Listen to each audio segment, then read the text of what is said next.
اور دو بڑے جو سب کانٹیننٹ میں فرقے ہیں دیوبند اور بریلوی، ان کے وہ امام سمجھے جاتے ہیں. یہ دونوں ایک دوسرے کی مسجد میں ذرا جمعہ پڑھا کے بتا دیں. انہوں نے مساجد میں لکھا ہوتا ہے کہ اس مسجد کا امام وہ ہوگا جو اعلیٰ حضرت کے مسلک سے تعلق رکھتا ہو، نہ کسی کو یہاں واز کرنے کی اجازت ہے، نہ چندہ اکٹھا کرنے کی. آپ کن خوابوں کی دنیا میں رہ رہے ہیں؟ یہ ایسے ہے ہی نہیں. میرا کوئی کمزور پوائنٹ نہیں ہے. جس دن میں نے مسجد بنا لی نا تو وہ گالی ان کی جسٹیفائی ہو جائے گی جو مجھے اتنے عرصے سے دے رہے ہیں کہ دیکھو اس نے مسجد بنا لی نا، ہم نے پہلے ہی کہا تھا یہ فرقہ بنائے گا، اپنی مسجد الگ کرے گا.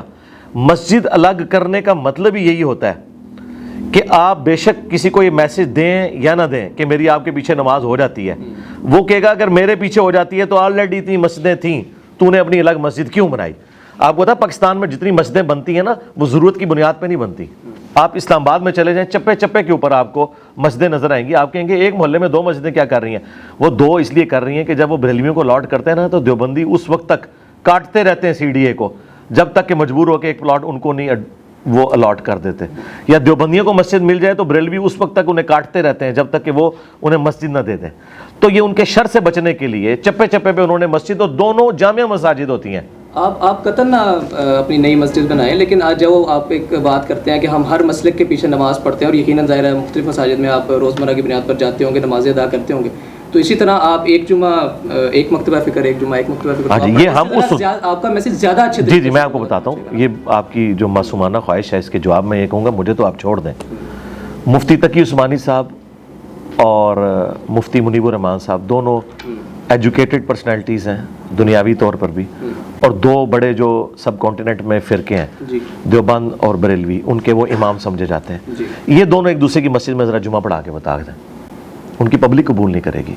الیاس قادری صاحب کو آپ کی پبلک قبول کر، میں آپ کو بتا رہا ہوں نا، الیاس قادری صاحب کبھی بھی رائے ونڈ کی مسجد میں نماز نہیں پڑھا سکتے، اور رائے ونڈ والے جو مرکز ان کا مدنی مرکز کراچی کا اس میں نماز نہیں پڑھا سکتے. آپ نے میری بات کی نا کہ میری پبلک قبول کرے گی، میری پبلک تو قبول کر لے گی میرے اسٹوڈنٹس.